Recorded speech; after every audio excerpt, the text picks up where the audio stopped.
Сәлем достар, бүгін біз қысқа цицевили дайындаймыз.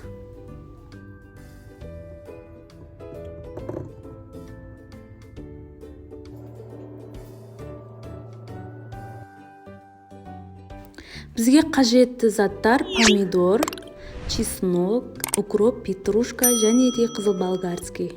Міне достар, помидорымызды ең алдымен турап аламыз, оның барлығын мясорубкадан өткізіп аламыз.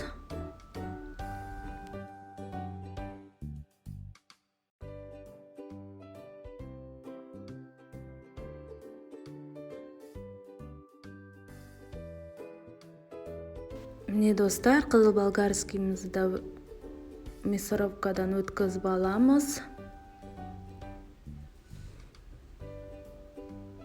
Сосын бір ыдысқа құйып алып, помидорымызды құйып алдық.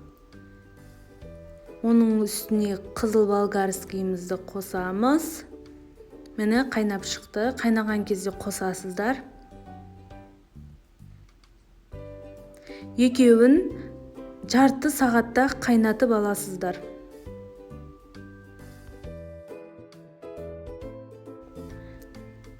Ішіне қант қоссаңыздар да болады. Мен қант қостым және де тұз. Екеуін қоссаңыздар өте дәмді болады. Міне жақсылап араластырдық.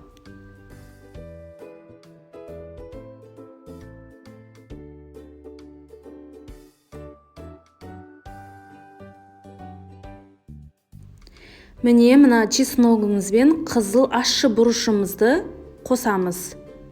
Қостық, енді араластырамыз жақсылап. Өте дәмді шығады. Қайнап шыққан соң, міне көкөністерімізді қосамыз. Петрушка, укроптарды қосамыз. Міне светте әдемі болады. Дәмі де өте әдемі болады. Міне достар, 1,5 сағаттай қайнатамыз. Жақсылап пісіріп аламыз. Міне достар, біздікі жақсы пісті, дайын болды. Міне банкіге құйып жатырмыз. Ыстықтай қайнап тұрған кезде банкіге құямыз. Міне дайын, қақпағын жаптық. Міне қайнап тұр. Екінші банкімізге құямыз. Міне өте әдемі болды, дәмі де күшті болды. Істеп көрсеңіздер, өкінбейсіздер. Міне дайын.